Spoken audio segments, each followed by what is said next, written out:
a regardé en face, il a donné la face aux nations. Pour quel but? Pour choisir du milieu des nations un petit peuple qui doit porter son nom. Voilà la démarche. Autrement dit, Dieu n'aime pas toutes les nations. Dieu n'aime pas tout le monde. Non, si Dieu aimait tout le monde serait sauvé. Communiquer très important à l'égard de la nature, de la terre tout entière, à l'égard des nations. Dieu, le Dieu d'Israël. Parce que le seul peuple sur la terre qui était le peuple de Dieu, c'est Israël. Nous tous, on priait des dieux de porcelaine, de bois et faits par des médons. Le seul peuple qui avait le vrai Dieu, c'est Israël. Mais maintenant, Dieu tourne le dos à son peuple Israël. Il donne la face aux nations, parce que la face de Dieu est brillante. Autrement dit, Dieu se révèle. Il vient donner la lumière aux nations, mais pas à toutes les nations. Du milieu des nations, il y a un petit peuple que Dieu vient choisir. Pourquoi? Pour leur porter un nom. Ça, c'est très important. Ça dit que quand Dieu te choisit, il te donne un nom. Quel nom que Dieu donne? On le saura. Mais nous allons marcher d'abord. Dieu, nous allons lire une écriture. Retournons dans Genèse. Genèse.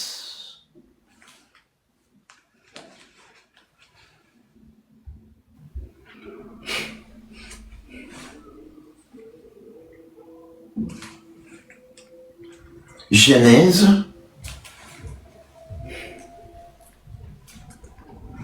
Au chapitre 2e, notre verset de l'autre fois. Genèse chapitre 2e. Au verset 18, nous allons commencer au verset 18e. L'Éternel Dieu dit, il n'est pas bon que l'homme soit seul. Je lui ferai une aide semblable à lui. L'Éternel Dieu forma de la terre tous les animaux des champs et tous les oiseaux du ciel. Et il les fit venir vers l'homme pour voir comment il les appellerait. Et afin que tout être vivant porte les noms que lui donnerait l'homme. Et l'homme donna des noms à tous les bétails, aux oiseaux du ciel et à tous les animaux des champs. Mais pour l'homme, il ne trouva point d'aide semblable à lui. Alors, l'Éternel Dieu fit tomber un profond sommeil sur l'homme, qui s'endormit. Il prit une de ses côtes et referma la chair à sa place. L'Éternel Dieu forma une femme de la côte qu'il avait prise de l'homme, et il l'amena vers l'homme. Dieu dit, il n'est pas bon que l'homme soit seul. Il doit le faire accompagner. Alors, il crée les animaux. Il crée les animaux couple 2 à 2. Dieu se charge d'aller prendre les animaux, les faire venir vers Adam, pour que Adam puisse leur donner des noms. Retenez que c'est Dieu Père qui est parti chercher les animaux. Ce n'est pas Adam qui a fait des pièges pour attraper les animaux et leur donner des noms. Non. Dieu s'est chargé d'aller prendre les animaux, de leur parler, parce que Dieu a parlé aux animaux, pour qu'ils comprennent qu'ils doivent venir vers l'homme. Autrement dit, Dieu, dans le jardin d'Éden, a donné l'oreille d'entendement aux animaux. Remarquez que Adam était tout seul comme homme. Il était accompagné que des animaux. Donc, pour que l'animal reçoive le nom par l'homme, parce que l'homme était le seul qui était habilité à parler dans les jardins d'Éden. Donc, les prédicateurs dans les jardins d'Éden, c'était Adam. Dieu lui a donné, l'a consacré. Il lui a donné l'ordre de donner des noms, c'est-à-dire de parler dans les jardins d'Éden. C'est pourquoi, quand le serpent s'est levé, il s'est octroyé la dignité de parler aussi. Il était un faux prédicateur. Il n'y a rien de nouveau sous le soleil. Comme Gatsby aujourd'hui, il s'est octroyé la dignité de parler. Donc, il est le serpent du jardin. Vous voyez? Donc, dans l'évangile éternel, nous montrons d'où la chose vient. Nous discernons les esprits. L'esprit qui est sur Gatsby, c'est le serpent du jardin. L'esprit qui vient quand qu'il se met sur toi, tu vas te faire prédicateur toi-même. Nous répétons encore. Les jardins d'Éden, c'était une église. Les animaux, c'était les gens qui composaient cette église-là. Maintenant, les prédicateurs qui avaient l'ordre, les seules habilités à parler dans les jardins d'Éden, c'est Adam. Alors, maintenant, Dieu se charge d'aller prendre les animaux, les amener vers Adam pour que Adam leur donne des noms. Autrement dit, pour que Adam souffle sur eux. On y viendra si Dieu le permet. Ça, c'est une autre profondeur. Mais restons d'abord là-bas pour la meilleure compréhension.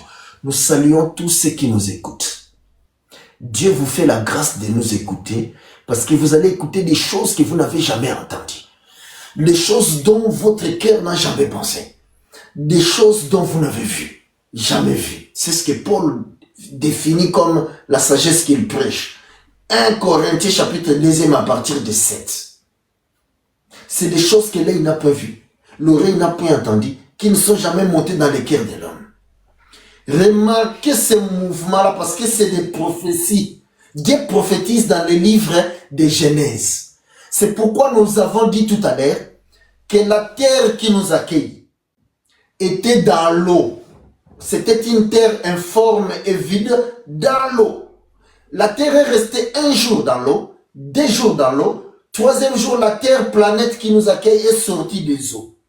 C'était une prophétie pour montrer que la véritable terre, Jésus, viendra.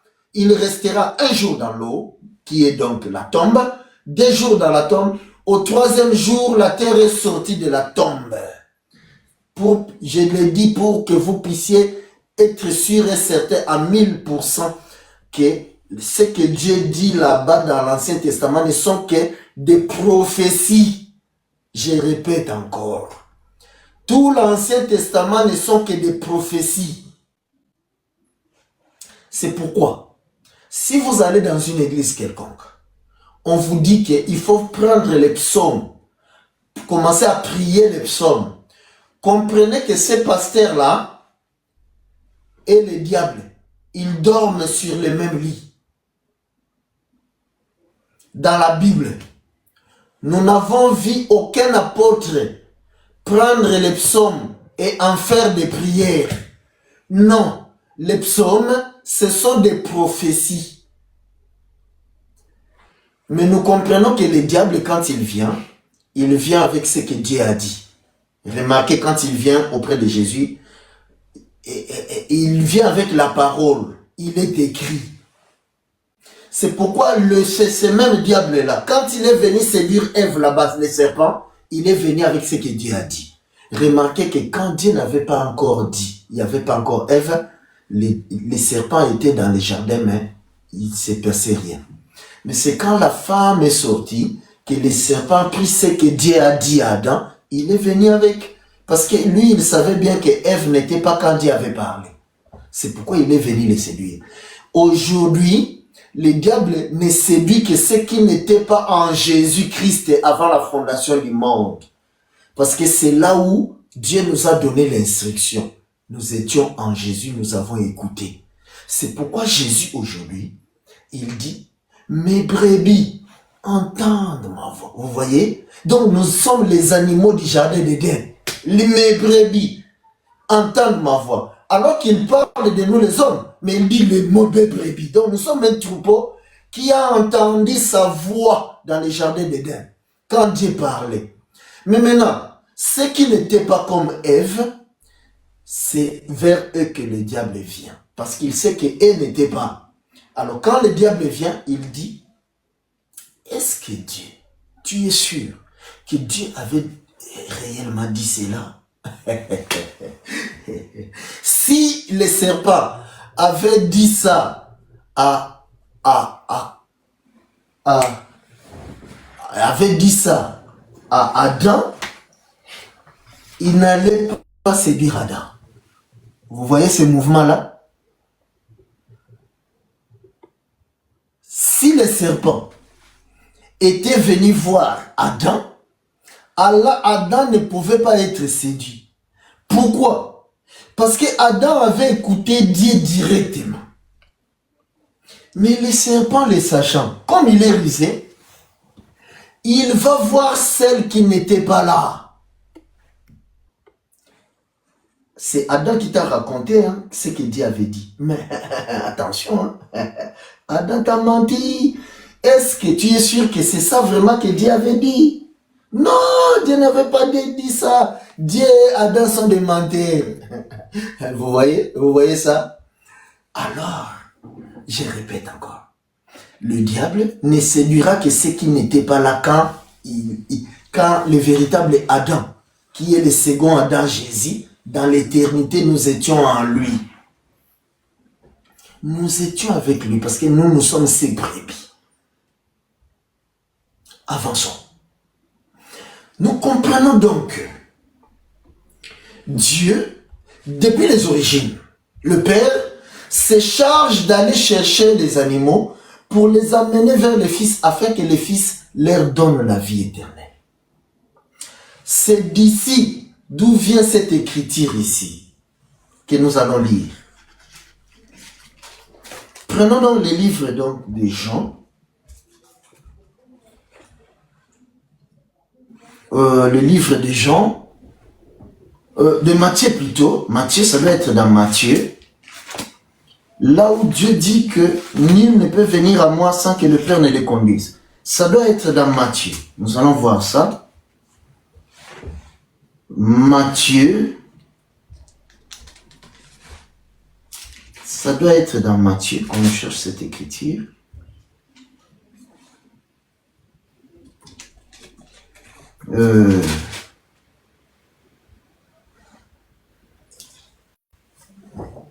Matthieu.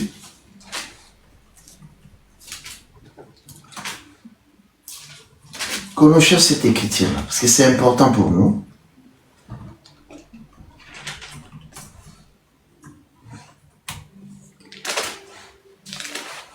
Matthieu. Jean 6, 44. Alors, on nous dit Jean 6. 44 à 47. Allons voir donc Jean. Ouais, ça doit être ça. Jean 6, 44e. C'est ça. Il y a tellement des écritures. Alors, nous lisons ceci. La Bible dit dans Jean 6, 44.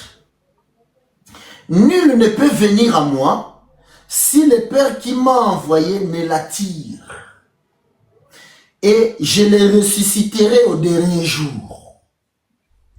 Remarquez. Pour venir auprès de Jésus. Ici, Jésus est le second Adam. Donc, pour venir auprès de Jésus, il faut que ce soit le Père qui aille te chercher et t'attirer. Nous rappelons que Jésus est le second Adam. Maintenant, le premier Adam n'est que l'ombre du second Adam. Ça, c'est l'ombre là-bas dans l'Ancien Testament. Autrement dit, nous voyons là-bas que Dieu est parti chercher les animaux, les a amenés vers Adam pour que Adam leur donne le nom. Cette écriture-là, d'Adam là-bas, ça vient d'ici. de Jésus ici.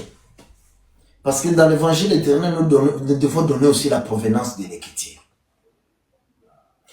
Le Père se charge d'aller chercher le peuple pour les amener. Donc cette écriture de Jésus ici, Jean chapitre 6 verset 44, vient de Genèse là-bas. Quand Dieu dit qu'il est parti chercher les animaux, nous y retournons donc. Dieu se charge de chercher les animaux. Et Genèse 2, 19. L'Éternel Dieu forma de la terre tous les animaux des champs et tous les oiseaux du ciel, et il les fit venir vers l'homme pour voir comment il les appellerait, et afin que tout être vivant porte le nom que lui donnerait l'homme.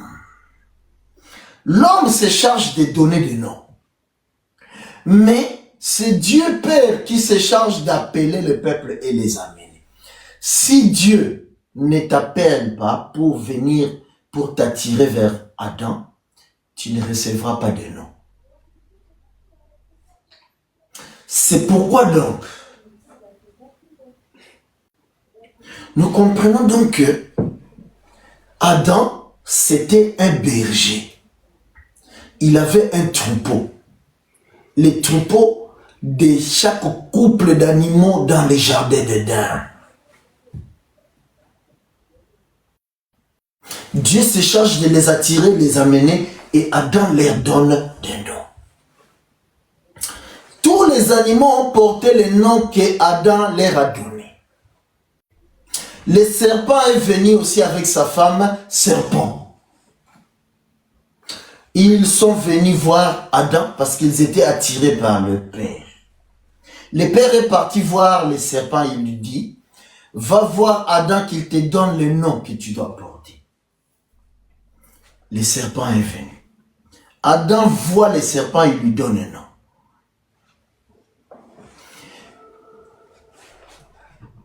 Maintenant, après avoir vu que les animaux leur donnaient le nom, Adam vient dire une chose.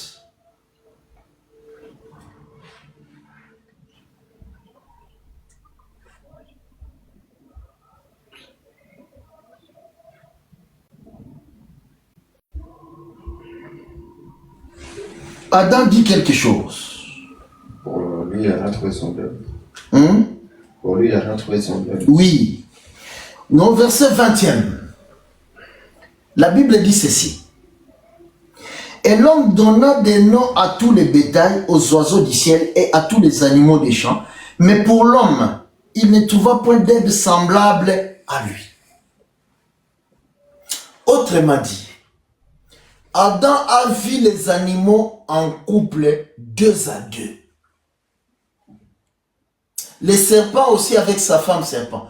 Pourquoi Dieu fait que les animaux soient 2 à 2? C'est pour la procréation.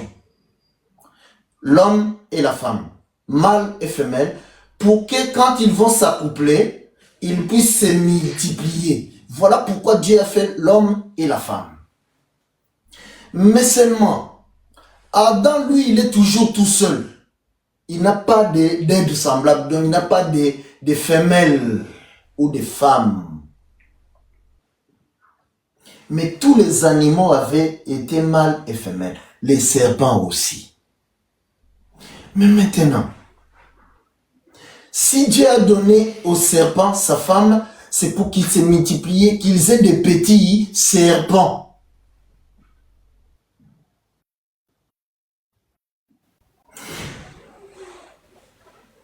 Nous sommes partis toucher là-bas pour les branhamistes qui nous suivent.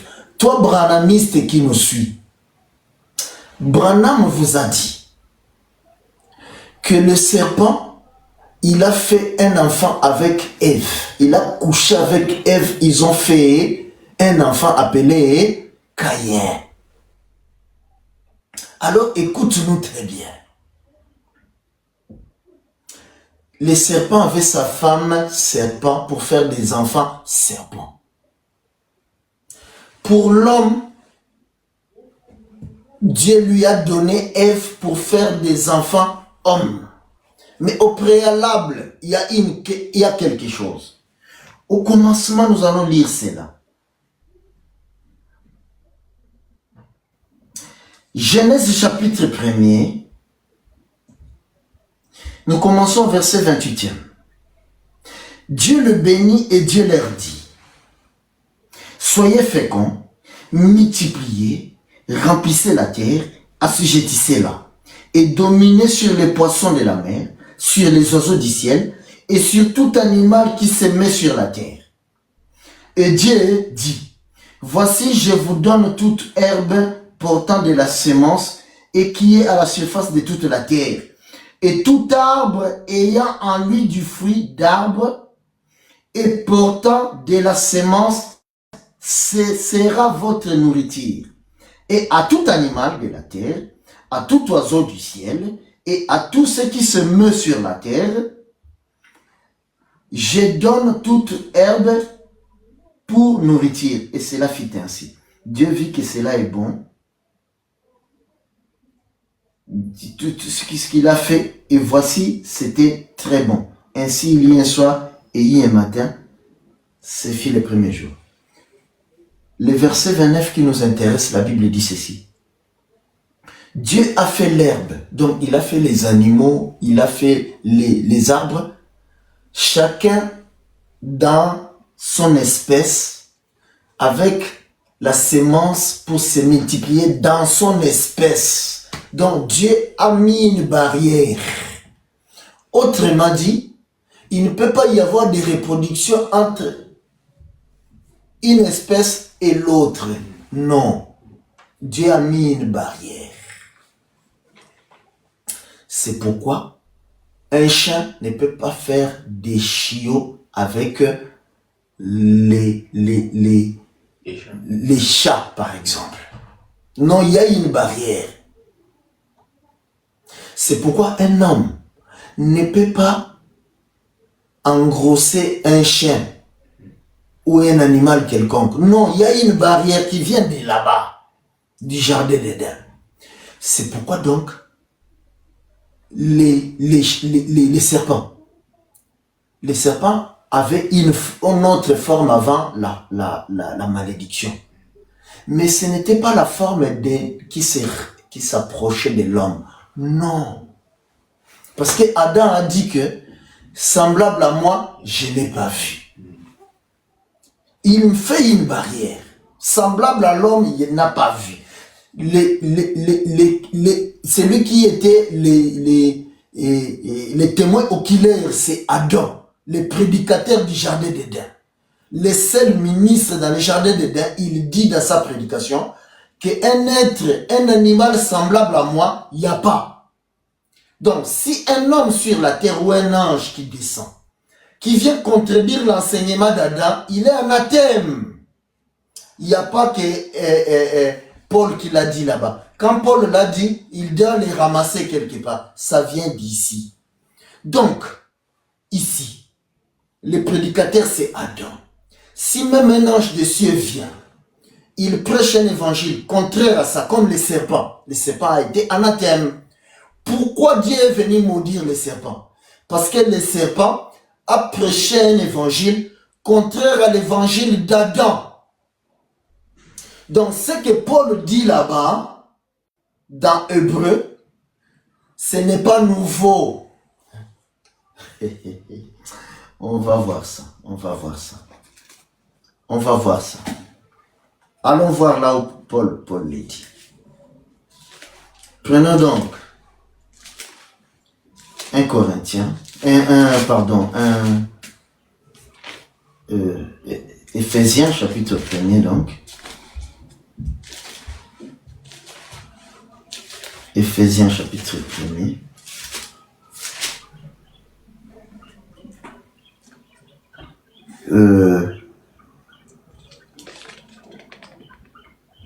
Plutôt au Galates, hein? Galates chapitre 1er. Nous sommes donc dans Galates chapitre 1.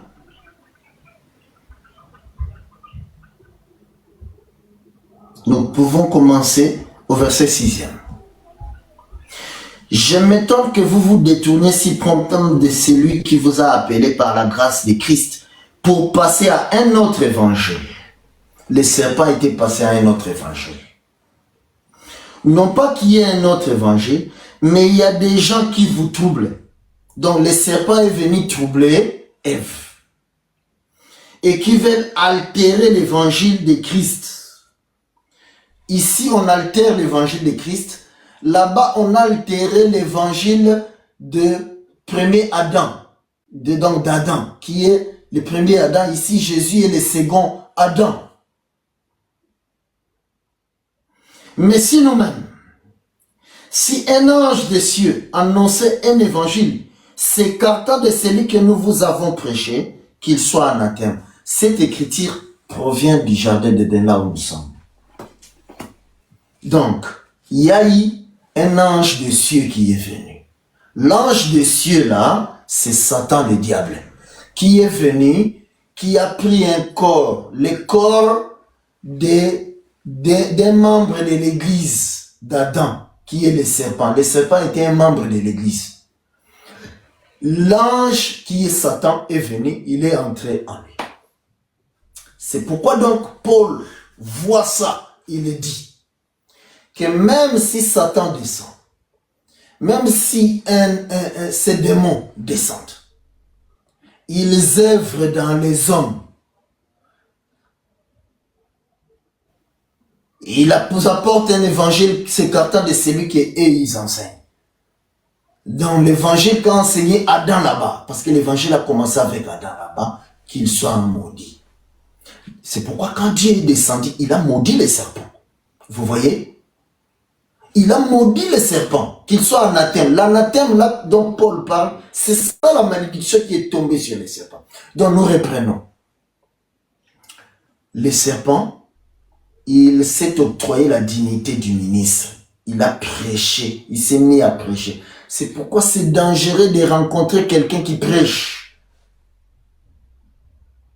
Ou il est du diable, ou il est de Dieu. Il n'y a que deux possibilités. Paul renchérit en disant que ce sont des faux apôtres. Le diable lui-même se déguise en ange de lumière.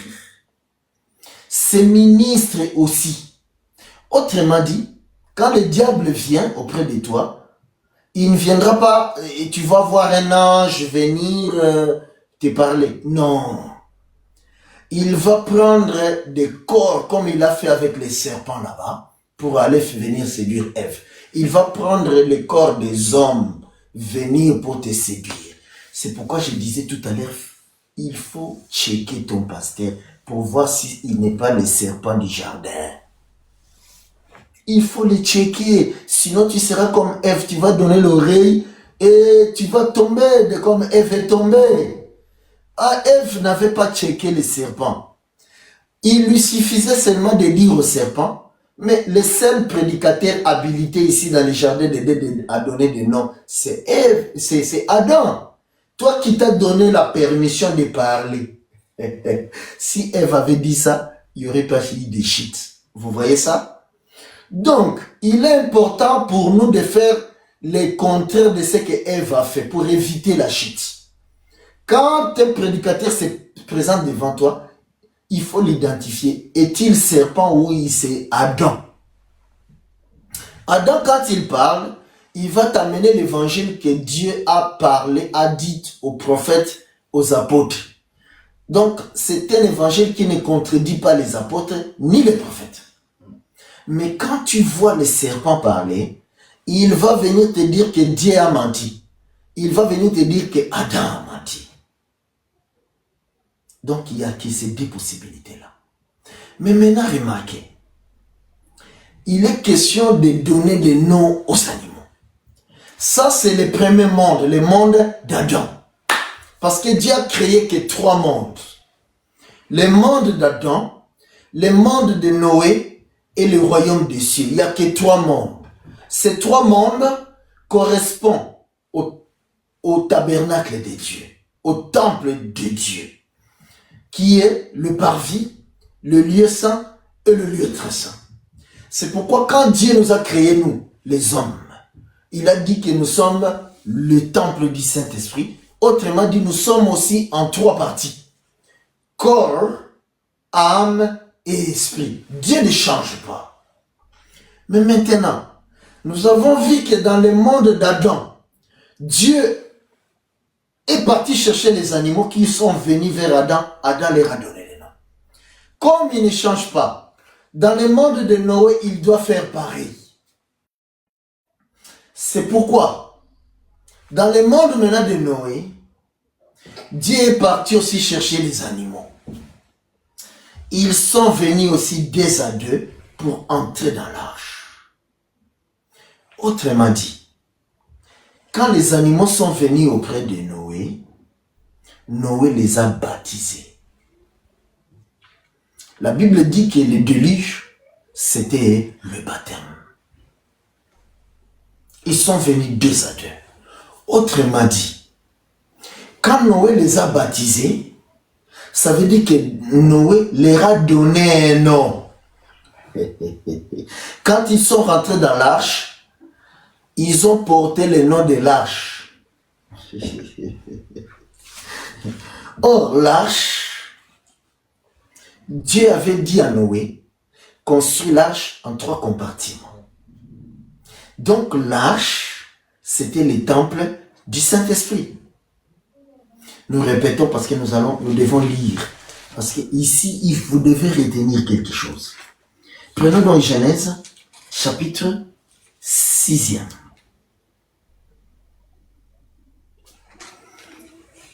Genèse 6, chapitre, verset 13e. Alors, Dieu dit à Noé, la fin de toutes choses est arrêtée devant moi, car ils ont rempli la terre de violence.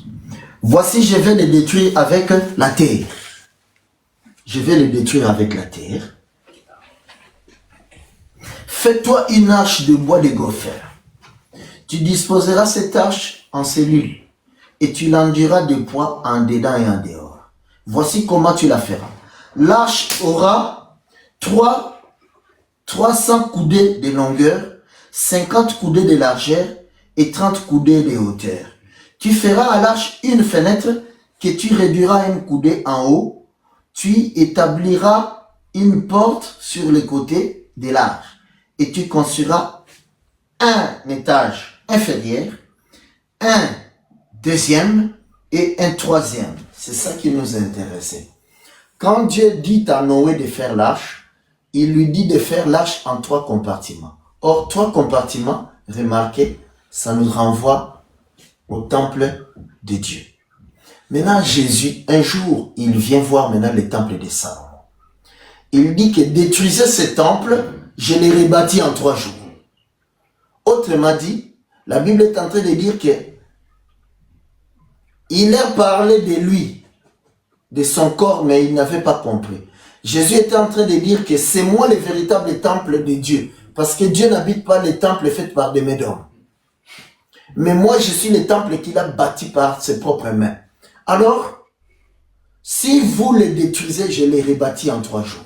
Autrement dit, si vous me tuez, je ressusciterai en 3 jours. Maintenant, le temple de Dieu, nous venons de voir que est composé du parvis, du lieu saint et du lieu très saint. Autrement dit, j'ai rebâti en 3 jours, veut dire, je vais rester 1 jour dans la tombe, 2 jours dans la tombe, 3e jour, je vais ressusciter. Donc, le premier jour dans la tombe de Jésus, c'est le parvis. Le second jour, c'est le lieu saint. Le 3e jour, c'est le lieu très saint. Autrement dit, le premier jour, c'est l'eau. Parce que sur le parvis, il y avait la cuve d'airain où le sacrificateur s'est purifié. Donc, c'est l'eau. C'est pourquoi le royaume d'Adam, c'est le parvis. Le royaume de Noé, c'est le lieu saint. Ensuite, le royaume des cieux, c'est le lieu très saint. Dieu ne change pas, il est le même hier, aujourd'hui et éternellement. Autrement dit, le royaume d'Adam, qui est le parvis, nous devons voir l'eau. Mais regardez, avec quoi Dieu a tué les royaumes de Noé, d'Adam? Avec l'eau. Pourquoi Dieu a utilisé l'eau pour détruire le monde d'Adam? Parce que c'était le parvis. Et sur le parvis, Dieu a mis de l'eau.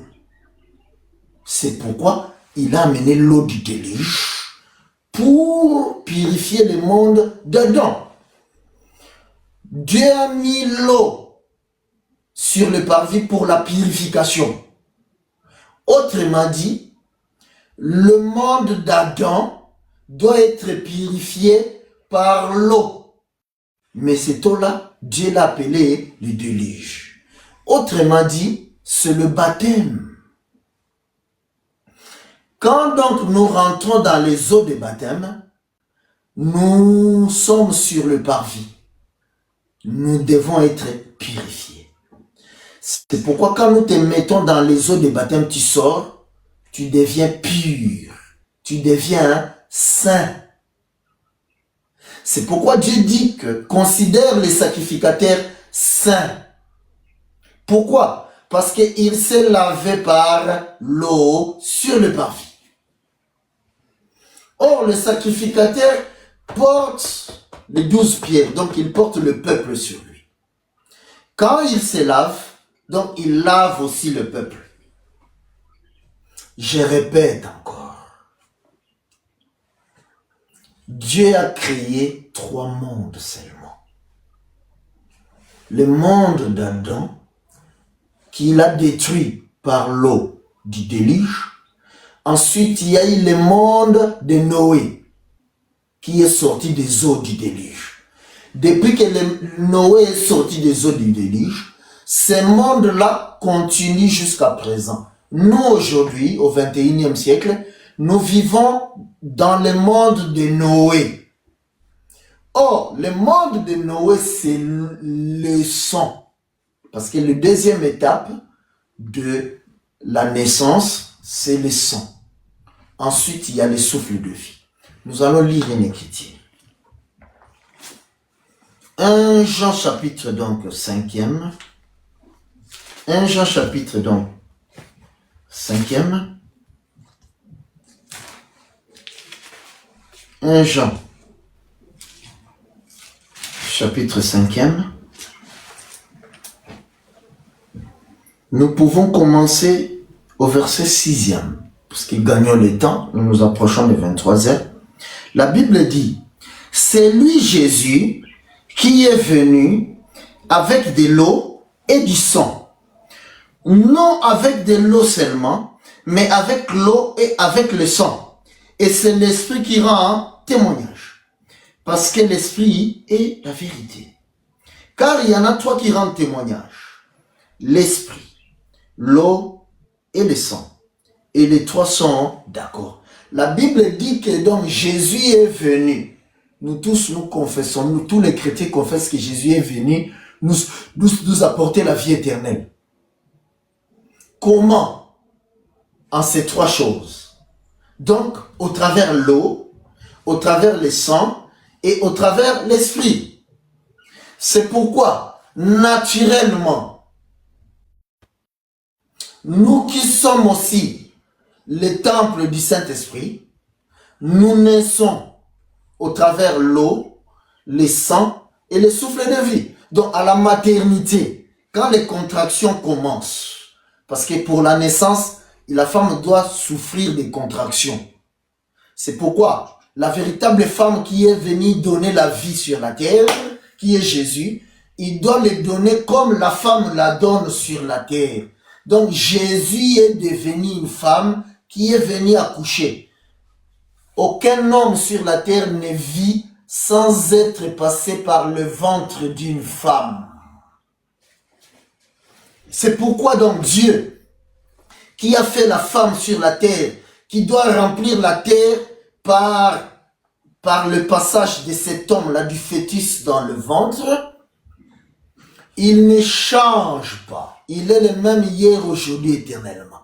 Hier, aujourd'hui, éternellement veut dire ce qu'il a fait au commencement, c'est ça qu'il fait aujourd'hui c'est ça qu'il fera demain. Ce qu'il a fait dans le monde d'Adam, c'est ça qu'il fait dans le monde de Noé. Aujourd'hui, c'est dans le monde de Noé. Demain, c'est dans le royaume des cieux. C'est ça ce que ça veut dire. Il n'y a que ces trois choses-là, retenez-les.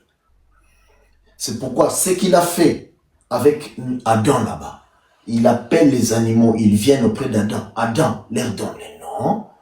C'est ça qu'il fait dans le monde de Noé.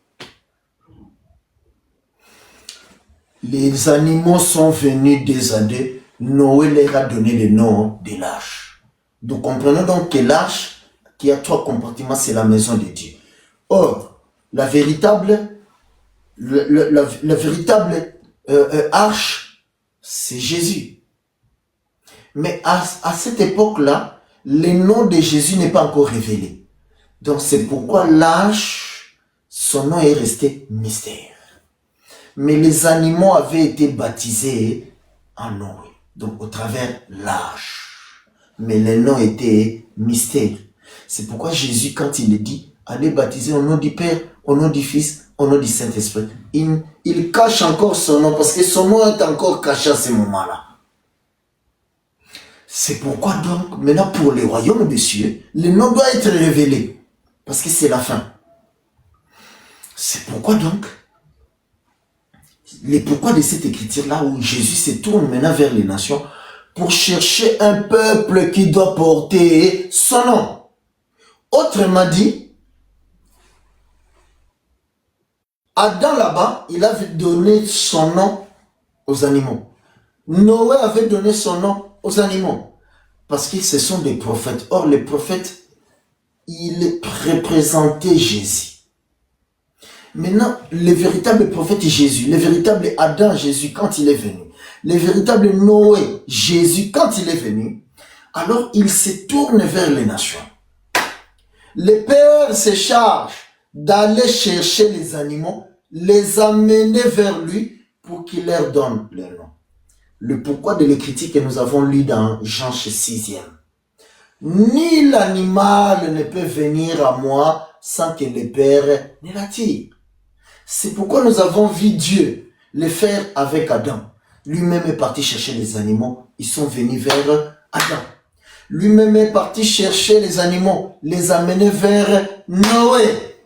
Parce que avec Noé, ça s'est passé de la même manière. Retournons, allons le voir avec Noé.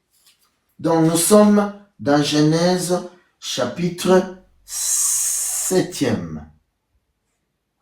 Nous pouvons voir même déjà à partir du verset 6e, du chapitre 6e. Alors, au verset 20, la Bible dit, nous pouvons commencer à partir de 19, Genèse 6, 19e. De tout ce qui vit, de toute chair, tu feras entrer dans l'arche deux de chaque espèce, pour les conserver en vie avec toi. Il y aura un mâle et une femelle, des oiseaux selon leur espèce, du bétail selon son espèce, et de tous les reptiles de la terre selon leur espèce. Deux de chaque espèce viendront vers toi pour que tu leur conserves la vie. Vous voyez? Donc, Dieu se charge d'aller chercher les animaux des adieux pour qu'ils reçoivent la vie auprès de Noé. Il leur conserve la vie. Dieu se charge d'aller les chercher. Parce que les animaux, en réalité, ne peuvent pas écouter la langue des hommes.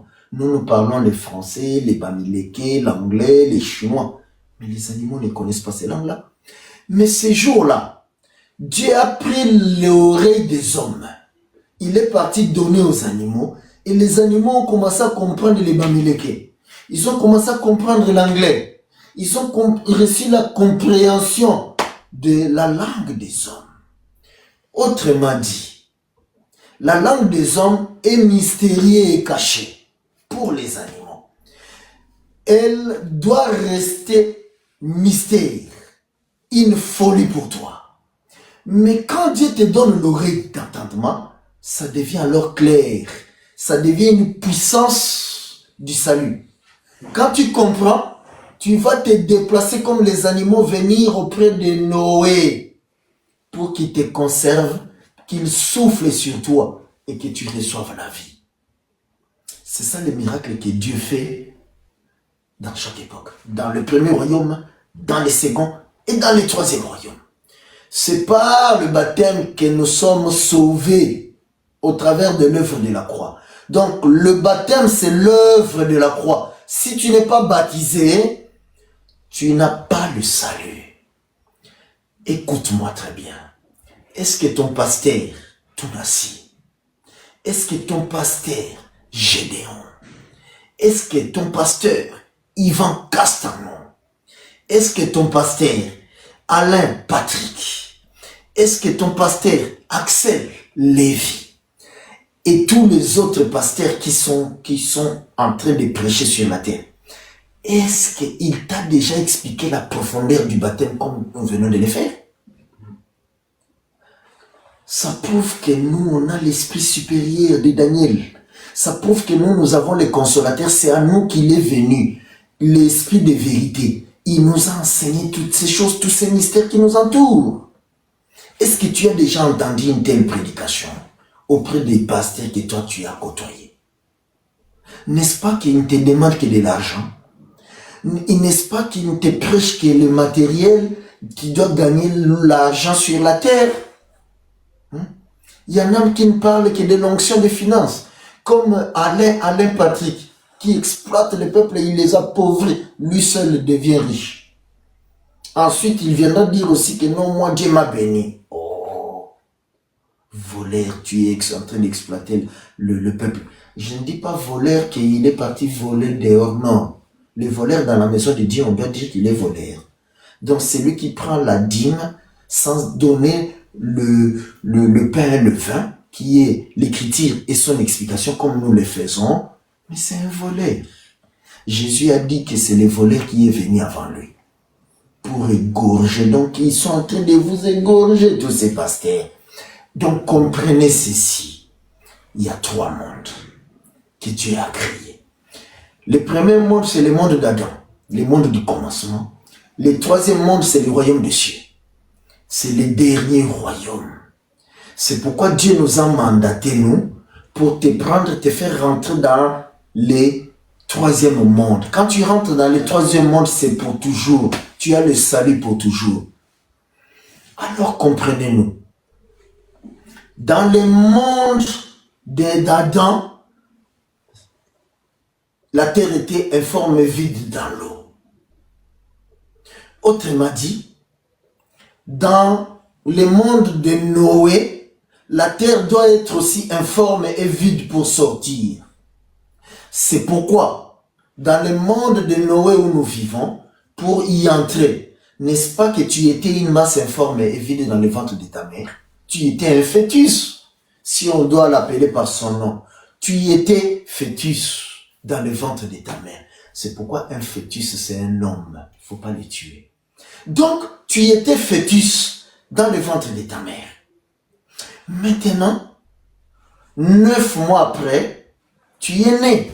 Ta maman a perdu l'eau, le sang, et tu as reçu le souffle de vie. Donc, toi aussi, tu as subi la loi de Dieu qui est les 3 choses. L'eau, le sang et l'esprit. Même si tu dis que moi je suis un athée, je ne crois pas en Jésus, mais la loi de Dieu s'impose sur toi. Tu ne peux pas y échapper. Même si tu dis que non, le baptême, c'est sauter le feu. La loi de Dieu s'impose sur toi. C'est le ventre de ta mère qui t'acquisera ces jours-là. Tu y as passé par du liquide amniotique dans le ventre de ta mère. C'est le baptême. Donc, ton passage dans le ventre de ta mère, c'est le baptême. C'est pourquoi tu y as passé 3 jours. Comme Jésus. 3 jours, c'est 9 mois. 9 mois, c'est 3 saisons. 3 saisons, c'est 3 jours. 3 trimestres, c'est aussi 3 jours. Donc, tout ce que Dieu a fait sur la terre tourne autour de ces 3 jours. Parce que c'est son temple. C'est le soleil, la lune et les étoiles. Le soleil, c'est lui-même Dieu. Les étoiles, c'est la lune qui est son église, et les étoiles, la lune, c'est ses femmes, les étoiles, ce sont ses enfants. C'est pourquoi il nous impose cette image-là au ciel. Le soleil, la lune et les étoiles. Le soleil, son parcours, c'est une année. La lune a 4 phases. Ces 4 phases-là, ce sont aussi les 4 saisons. Il n'y a pas 5 saisons sur la terre. Il n'y en a que 4. Voilà pourquoi il n'y a que 12 mois dans l'année. Tout ça, c'est la nature qui nous enseigne. Écoutez-nous. Tu n'entendras cela nulle part ailleurs. Ce n'est pas Tounassi qui va t'amener dans ces profondeurs ici. Ce n'est pas Gédéon. Seul Gatsby va essayer parce qu'il nous a côtoyé, nous l'avons enseigné. Bien qu'aujourd'hui il torde l'enseignement, il est devenu un démon. Mais auprès de lui, parce qu'il nous a écoutés, tu peux écouter ça. Vous qui écoutez Gatsby, comprenez que la source, c'est nous qui l'avons. Il nous a écoutés, il nous répète, mais avec des faussetés, comme les serpents du jardin. C'est l'esprit des serpents du jardin qui est sur Gatsby. Quittez Gatsby, qui vous baptise avec, en vous faisant habiller en blanc. C'est diabolico-satanique, c'est de la sorcellerie africaine. Maintenant, écoutez-nous, comprenez-nous. Donc, le soleil, c'est un homme qui sort de sa chambre avec sa femme, la lune, et ses enfants, les étoiles. C'est pourquoi le soleil Jacob s'appelle Jacob. Sa femme, il avait 4 femmes. Il y a 4 phases dans la lune. La pleine lune, la nouvelle lune, le premier quartier, dernier quartier. Ça, c'est naturel. C'est la nature qui nous enseigne les mystères de Dieu. C'est pourquoi alors, nous avons aussi 4 saisons dans une année et 12 mois. Les 12 mois, ce sont les 12 fils de Jacob là-bas. Les 12 mois, ce sont les 12 apôtres ici, avec les 4 évangiles et Jésus-Christ qui nous a visités comme étant le soleil. Zacharie, le père de Jean-Baptiste, l'a vu. Nous sommes dans Luc chapitre 1er au verset 78e. Il déclare que le soleil, le vent nous a visités d'en haut. Ces mystères sont cachés. Tu ne les entendras dans aucune église évangélique. C'est ça qui prouve que nous avons la profondeur. La lune, Jacob dit que à son fils Joseph qui a eu les songes, que la lune c'est ta mère. Donc la lune est une femme. Mais remarque toi-même, la femme sur la terre a un cycle menstruel normal de combien de jours? Consulte la science. La science va te dire que la femme naturelle sur la terre a un cycle menstruel de 28 jours. Cycle normal. Mais alors va voir la femme qui est la lune. Elle a aussi un cycle mensuel. Elle tourne autour de la terre tous les mois. Son cycle est aussi de 28 jours. Mais comment connaissons-nous ces choses ici si nous n'avons pas le Saint-Esprit? Nous ne sommes pas venus ici vous brandir des voitures et des maisons. Vous parlez des matériels sur la terre. Tu mourras, tu laisseras tout cela. Nous vous apportons la vie éternelle. Jésus a dit, premièrement, les royaumes des cieux. Les restes vous sera donné par quoi? Mais dans vos églises, c'est premièrement les restes, les richesses matérielles. Ils savent que si vous avez les matériels, c'est eux qui s'enrichissent davantage. Mais la profondeur et la hauteur de tous les mystères qui nous entourent sur la nature, dans la nature, ils n'ont pas ça. Ce n'est pas, je répète encore, ce n'est pas Tounassi qui va t'expliquer ces profondeurs. Ce n'est pas Gédéon, ce n'est pas Ivan Castanou, ce n'est pas Alain Patrick, ce n'est ni Axel Lévy et les autres qui pilulent dans les réseaux sociaux, dans tous ces méga church. Jésus-Christ et le Saint-Esprit n'est pas là-bas. C'est ça la différence entre eux et nous. Nous, on n'a pas été dans des écoles théologiques. L'école théologique est diabolico-satanique. C'est pourquoi aucun apôtre de Jésus n'a été dans l'école théologique. Vous me direz Paul, non? Dans l'école de Gamaliel. Oui, nous disons Amen. Mais il y a quelque chose qui t'a échappé. Quand est-ce que Paul est passé dans les églises, dans l'école de Gamaliel? C'est quand il n'avait pas encore rencontré Jésus. Mais quand il rencontre Jésus, il ne sait même pas qui il est. Or, la vie éternelle, c'est connaître Jésus. Donc, l'école théologique n'apporte pas la vie éternelle. C'est une fausse connaissance. Mais alors, Jésus lui dira, je suis Jésus que tu persécutes. Malgré tes diplômes de Gamaliel, tu ne me connais pas. Alors, maintenant, rentre dans la vie. Là-bas, j'ai placé des gens qui me connaissent et t'instruiront. Ils te diront qui je suis. Ils te diront ce que tu dois faire. Jésus nous a plantés sur la terre. Il nous a mandatés. Il nous a envoyés vers toi aujourd'hui, ce soir, pour que nous puissions t'apporter la vie éternelle par les eaux de baptême. Si nous ne te baptisons pas, tu ne reçois pas la vie. Parce que c'est après avoir entendu la parole de vérité qui a produit la foi en toi que tu t'es fait baptiser. Si tu as écouté la parole de mensonge, tu as cru. Donc tu as cru au mensonge comme Ève dans le jardin d'Éden. Tu passes tout droit en enfer sans escale. Il n'y a rien de nouveau sous le soleil.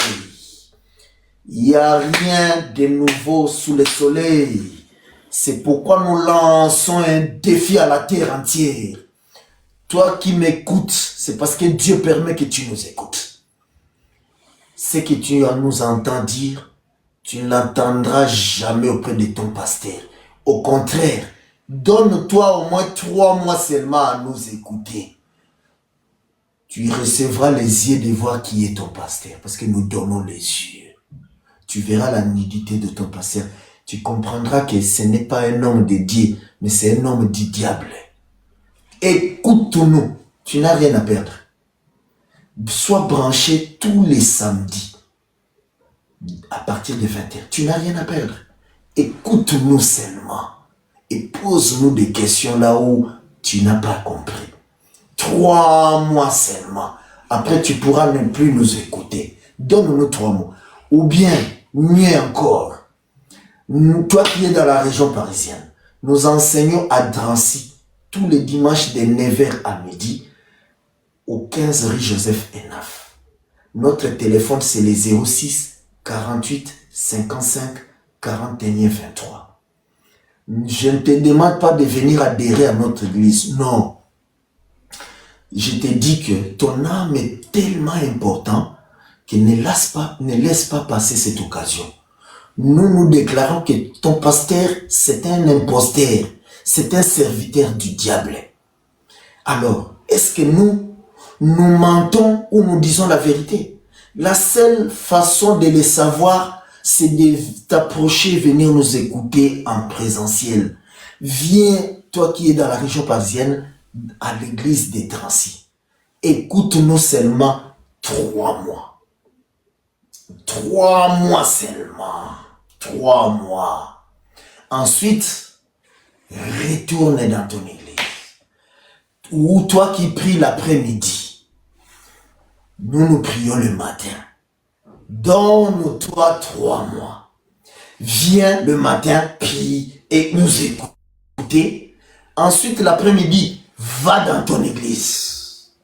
Fais-les 3 mois seulement. 3 mois. Ensuite, vas-y. Ça vaut le détour. Ça vaut qu'on s'y intéresse à ce que nous nous disons.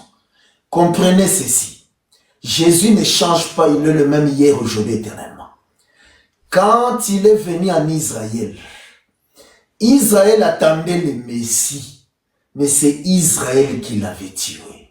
Ce n'est pas les païens qui ont tué Jésus, mes bien-aimés, les chrétiens. Mais ce sont ceux qui avaient la loi de Moïse. Les chrétiens ont la loi de Moïse aujourd'hui. Ce sont ceux qui attendaient l'arrivée du Messie. Les églises évangéliques, nous attendons le Messie aujourd'hui, l'avènement du Messie. Donc, de même que ce sont ceux-là qui attendaient Jésus hier, qui l'ont tué. Aujourd'hui, c'est la même chose. C'est les églises évangéliques qui risquent de tuer Jésus. Jésus, c'est la révélation, c'est la parole. Ce que je suis en train de dire là, c'est ça, Jésus. C'est les églises évangéliques qui êtes susceptibles de tuer Jésus, donc de rejeter ce que nous sommes en train de dire. Alors, toi, fais attention. Comme Dieu avait dit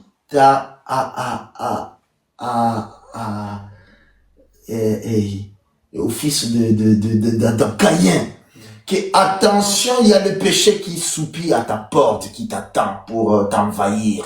Fais attention, domine sur le péché. Je te dis aussi la même chose. Ton pasteur est en train de t'amener tout droit en enfer. Mais comprends que tu as été séduit par lui parce que tu as vu des miracles. Le miracle, les magiciens de Pharaon en ont fait aussi. Ils ont pris les bâtons, ils ont jeté, ça s'est transformé aussi en serpent. Mais le bâton de Moïse, qui est devenu serpent, s'est mis en mouvement. A ouvert la bouche et a avalé tous les serpents de Pharaon. Vous voyez ça? Autrement dit, Pharaon et son armée, c'était ces serpents-là qui étaient sortis, que les serpents de Moïse avaient avalés. Mais tellement il était ignorant, Pharaon, à l'ignorance tue vraiment. Hein? C'est pourquoi toi ne sois pas comme Pharaon hier, qui était tellement ignorant qu'il a été avalé par les serpents de Moïse. Donc lui, il ne comprenait pas que Dieu ramène toujours ce qui est passé. Il a vu la mer rouge séparée en deux. Il ne savait pas que c'est les serpents de Moïse qui étaient dans la mer rouge. La mer rouge est devenue les serpents de Moïse. Il a ouvert la bouche, sa grande gueule. Il attendait. Alors, Pharaon ne savait pas que les serpents les serpents de Moïse avaient avalé, c'était lui et son armée. Il était ignorant. Alors, avec tous ses cavaliers et toute son armée, il est rentré dans la gueule du serpent de Moïse. Parce que le serpent de Moïse, ce n'est pas Satan. Le serpent de Moïse, c'est Jésus. Ça, ce n'est pas Tounassi qui te dira ça. Tounassi ne connaît pas ça. Pose-lui la question, mon bien-aimé, s'il te plaît. Ton âme est importante. Prends cette petite chose ici. Dis à ton pasteur, mon pasteur, l'archibishop. Nous savons que les serpents, c'est les diables. Il va te dire, oui, c'est les serpents, c'est le diable. Mais dis-lui, pourquoi alors le bâton de Moïse s'est transformé en serpent? Est-ce que le bâton de Moïse s'est transformé en Satan? Pose-lui cette question. Tu vas entendre les bêtises qui vont sortir de sa bouche. Mais nous te révélons que le serpent de Moïse, c'est Jésus. Il a avalé les autres serpents. C'est pourquoi nous voyons qu'à la mer Rouge, il a avalé Pharaon et toute son armée. Aucun n'a manqué à l'appel. Vous voyez ça, non? Ça vous rappelle quelque chose? C'est moi ici que je viens de dire. Aucun n'a manqué à l'appel. Ah, la Bible le dit de la croix de Golgotha. Donc, les deux blocs, c'était les deux brigands. Vous voyez, les deux blocs d'eau d'un côté et de l'autre, c'est les deux brigands à la croix de Golgotha là-bas. Et le chemin qui est sorti au milieu, c'est Jésus. C'est pourquoi il dit, je suis le chemin. C'est ça, ce chemin-là qu'Israël a traversé à pied sec. Mais Pharaon et toute son armée, ils ont voulu aussi traverser. Autrement dit, Satan et tous ses démons ont été drainés dans un cortège de gloire de Jésus. Parce que Jésus a été glorifié à la croix de Golgotha. Donc, dans ce cortège de gloire-là, c'est Satan et tous les démons qui sont entrés et il les a avalés. Voilà le mystère de la croix.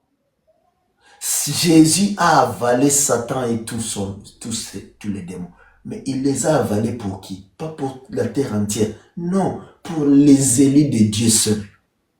Parce que Pharaon, il y a eu un autre Pharaon en Égypte qui a continué à régner. Autrement dit, Satan continue de régner sur la terre. Il règne sur tout l'ivraie, tous les enfants de Satan. Mais les élus de Dieu, quand tu viens déjà, tu rentres dans les eaux de baptême, il n'a plus d'emprise sur toi. C'est pourquoi Israël, pour échapper à Pharaon et son armée, il n'y avait pas de solution, le baptême. Et la Bible dit qu'ils étaient baptisés à Moïse. Donc c'est au travers des eaux du baptême qu'ils ont échappé à Pharaon et à son armée. Dieu ne change pas. Il est le même hier, aujourd'hui et éternellement.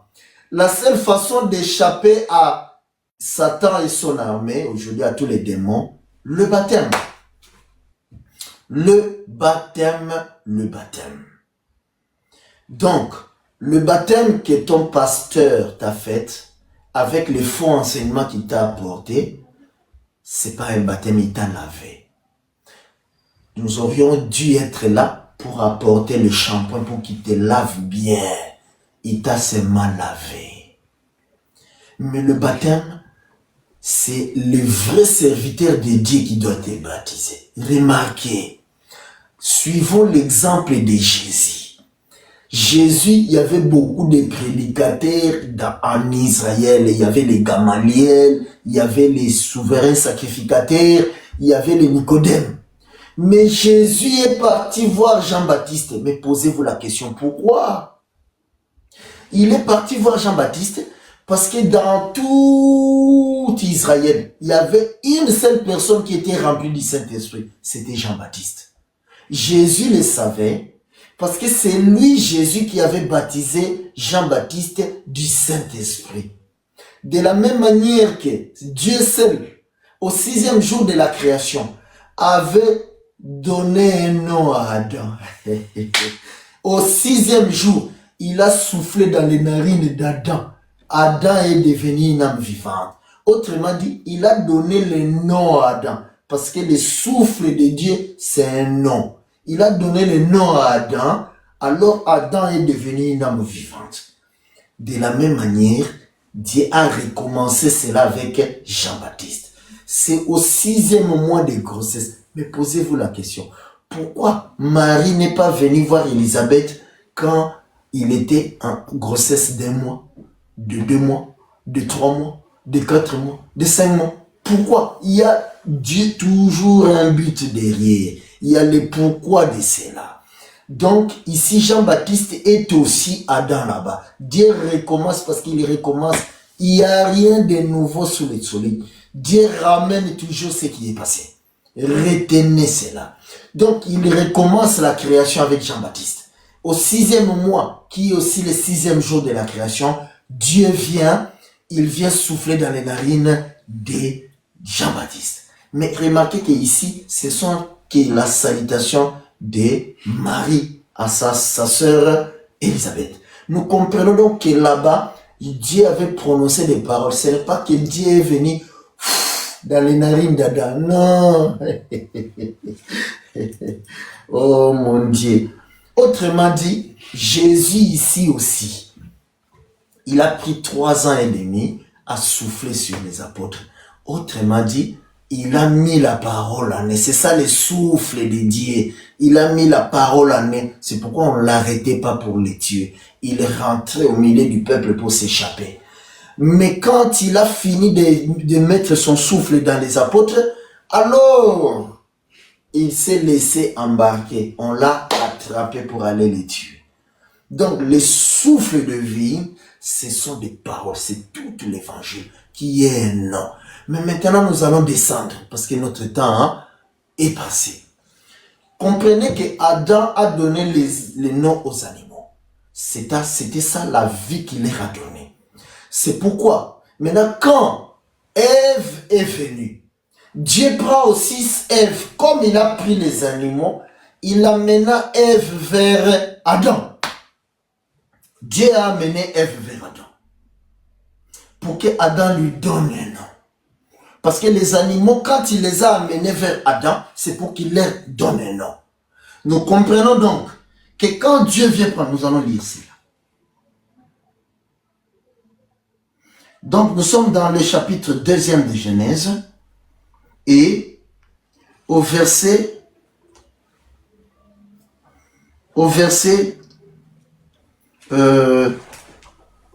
à partir du verset 21. Alors l'Éternel Dieu fit tomber un profond sommeil sur l'homme qui s'endormait. Il prit une de ses côtes et referma la chair à sa place. L'Éternel Dieu forma une femme de la côte qu'il avait prise de l'homme. Et il l'amena vers l'homme. Après qu'il ait fait sortir la côte d'Adam, il a fabriqué la femme. Il fait comme il avait fait aux animaux, dans ses habitudes. Il amène la femme vers Adam. Mais remarquez que Adam, quand il voit la femme, il lui donna un nom. Voici celle qui est os de mes os et chair de ma chair.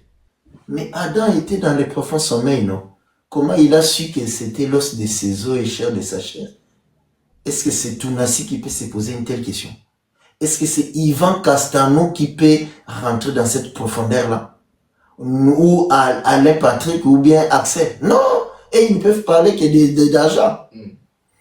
Maintenant, écoutez. La Bible dit, Dieu a fait plonger Adam dans les profonds sommeils. Autrement dit, ça c'est juste une image. La véritable image, c'est le premier Adam là-bas. Le second Adam que Dieu doit faire plonger aussi dans les profonds sommeils. C'est Dieu qui fait tomber dans les profonds sommeils. Or, le profond sommeil pour Dieu, c'est la mort. Autrement dit, Dieu, il a tué Adam. Il explique cela au travers de son ami Lazare. Il dit aux apôtres, nous sommes donc dans Jean chapitre 11e, notre ami Lazare dort. Les apôtres ont trouvé que le sommeil c'était une bonne chose. Il changea de langage. Il dit que non, notre ami Lazare est mort. Autrement dit, quand Dieu dit dormir, pour nous c'est mourir. Donc, il a tué Adam là-bas. Adam est resté 3 jours. Au 3e jour, Adam est sorti de la tombe. Alors, il voit la femme, il prophétise. Quand Adam dit, celle-ci est os de mes os, chair de ma chair, ça c'est maintenant le moment où le Saint-Esprit vient expliquer les mystères. Parce que c'est après la résurrection, maintenant, les jours de la Pentecôte, que le Saint-Esprit commence à expliquer les mystères de Jésus. Il prendra de ce qui est en moi et vous l'annoncera.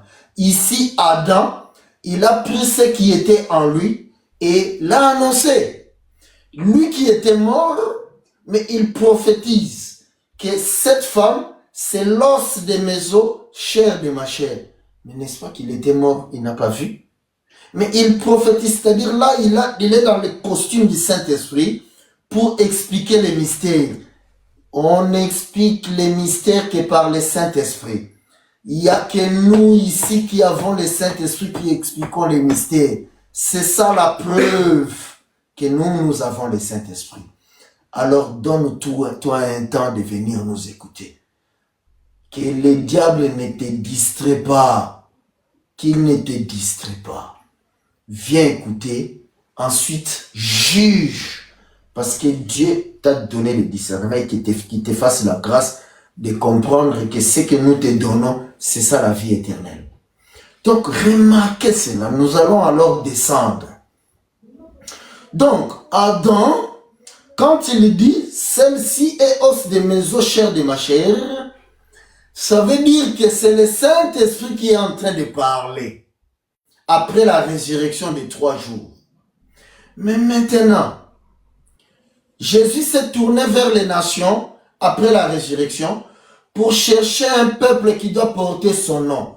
Autrement dit, ici, quand Adam a dit que cette fois-ci c'est l'os de mes os, chair de ma chair, c'est le nom d'Adam. La révélation là, c'est ça le nom d'Adam qu'il a donné à Ève. Donc, le nom d'Ève, Adam le lui donne que quand elle tombe dans le péché. Nous allons lire cela. Donc nous sommes dans Genèse, chapitre donc 3e, au verset 20e. Adam donna à sa femme le nom d'Ève, car elle a été la mère de tous les vivants. L'Éternel Dieu fit à Adam et à sa femme des habits de peau, et il les a revêtis. Vous allez lire toute la suite, et vous allez comprendre que quand Adam donne le nom d'Ève à Ève, c'est quand Ève tombe dans le péché. Mais quand Ève n'était pas tombée dans le péché, quand elle était os de ses os, chair de sa chair, c'est-à-dire c'est l'église de Jésus qui a le Saint-Esprit, qui porte le nom d'Adam. Or, le nom d'Adam, c'est Jésus-Christ. Autrement dit, Ève s'appelait Adam avant la chute. L'ongle d'Adam s'appelle Adam. Les cheveux d'Adam s'appellent Adam. Le bras d'Adam s'appelle Adam. Donc la côte d'Adam s'appelle Adam. Mais c'est quand elle tombe dans le péché, Adam vient lui donner un autre nom. Maintenant, l'autre nom là d'Ève, c'est ça les dénominations, les noms que toutes ces églises portent. Parce que les églises, ce sont des femmes. Une église, c'est une femme. Donc, chaque église évangélique est une femme qui doit porter donc un nom. Donc, tous ces noms que vous voyez, Bethesda, la gloire de Dieu, l'arche de l'Éternel, c'est Ève dans le péché. Donc, toute église chrétienne qui a une dénomination, c'est Ève dans le péché. Vous êtes diabolique et satanique. Vous avez l'enseignement des serpents. Séduit par les serpents. Mais maintenant, il y a deux Èves. Ève, avant la chute, elle est l'os de mes os, chair de ma chair. Autrement dit, elle porte le nom d'Adam. Or, le second Adam s'appelle Jésus. Donc, les Èves d'aujourd'hui, c'est l'église. L'église de Jésus n'a pas de nom. Elle porte le nom de Jésus-Christ. C'est un nom caché qui est en elle. C'est pourquoi quand le monde avait vu les apôtres, le monde a vu les noms qu'ils portent. Le monde a vu Jésus en eux. C'est pourquoi le monde a appelé l'église les chrétiens. Ce n'est pas les apôtres qui se sont identifiés comme étant les chrétiens. Non, c'est les païens qui ont identifié l'église comme étant les chrétiens. C'est-à-dire, ils portent le nom de Jésus. Remarquez une chose. La femme porte le nom de son père sur la terre parce qu'elle est sous l'autorité de son père. Mais quand le père prend sa fille, la marie à un homme, il transfère l'autorité à cet homme-là. Voilà pourquoi une femme mariée s'appelle maintenant Madame Telle, Madame Jean. Autrement dit, elle porte le nom de Jean. Cette histoire-là qui est sur la terre vient du jardin d'Éden. Une femme porte le nom de son mari. Donc, elle va porter le nom d'Adam là-bas. L'église, la seconde Ève, porte le nom de Jésus. L'église de Drancy, l'église de Jésus-Christ, porte le nom de Jésus-Christ. Alors, nous allons descendre là-bas. Notre temps est écoulé parce que nous avons parlé longtemps. Bientôt minuit, nous avons culte demain. Sachez donc que notre rendez-vous de tous les samedis à partir de 20h, dites à votre entourage, aux amis et connaissances, de nous suivre. Toi qui es dans l'église de Tounassi, de Gédéon, d'Axel, à Lévi, d'Alain Patrick, d'Evan Castano, de Gasby, dis à ton entourage, aux autres, que j'ai rencontré un pasteur qui est en train de critiquer notre pasteur. Peut-être qu'il dit la vérité. Jésus, quand il est venu, il n'était pas considéré en Israël. On le prenait pour un illuminé. On le prenait pour un menteur. Parce que lui, il n'avait pas de méga church. Lui, il n'avait pas de l'argent comme dans les synagogues. Il était négligé. Il ne change pas. Il est le même hier, aujourd'hui, éternellement. Donc, maintenant qu'il vient aussi, il vient humblement, tout simplement. Donc, écoutez-nous, prêtez l'oreille. Venez avec vos questions sur place à Drancy au 15 rue Joseph Enaf. Dites donc à vos pasteurs que nous avons rencontré un docteur Odilon. Il vous lance un défi sur toutes les pratiques qu'ils font. Il y en a qui portent des soutanes. Les soutanes, nous jetons la pierre sur cela, c'est diabolique et satanique. Il y en a comme des gaspilles qui font des baptêmes, d'ailleurs il n'en a pas le droit, qui font des baptêmes en s'habillant en blanc, lui et Axel et les autres, c'est diabolico-satanique. Dites à vos pasteurs cela, qu'il y a un pasteur qui vous lance un défi, que vous êtes des serviteurs du diable. Dites cela à Castanou et aux autres, ceux qui baptisent dans des bassins faits par des médiums. Je leur lance un défi, que c'est aussi un faux baptême. Parce que le baptême, c'est dans des eaux naturelles. Ça doit être dans un lac.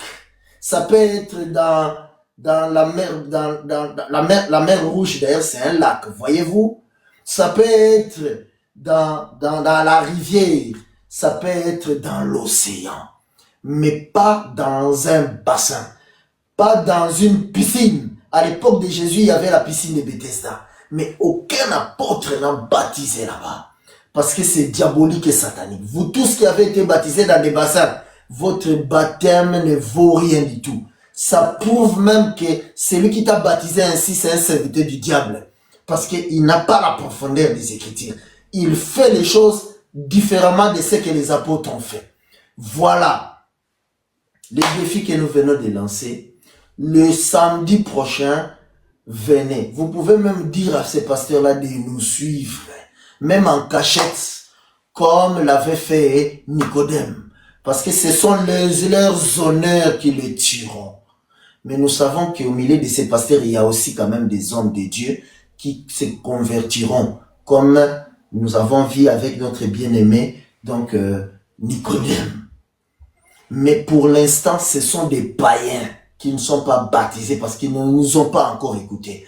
C'est après nous avoir écoutés. Si ça produit la foi en eux, quand nous les baptiserons, alors ils recevront le salut. Ils n'ont pas le salut, tous ces gens ici qui vous enseignent. C'est pourquoi nous déclarons encore une fois, Dieu, créateur des cieux et de la terre, il n'est dans aucune église chrétienne sur la terre. Alors que Dieu vous bénisse. Communiquer aussi à partir de maintenant, ils pourront retrouver les lives sur YouTube.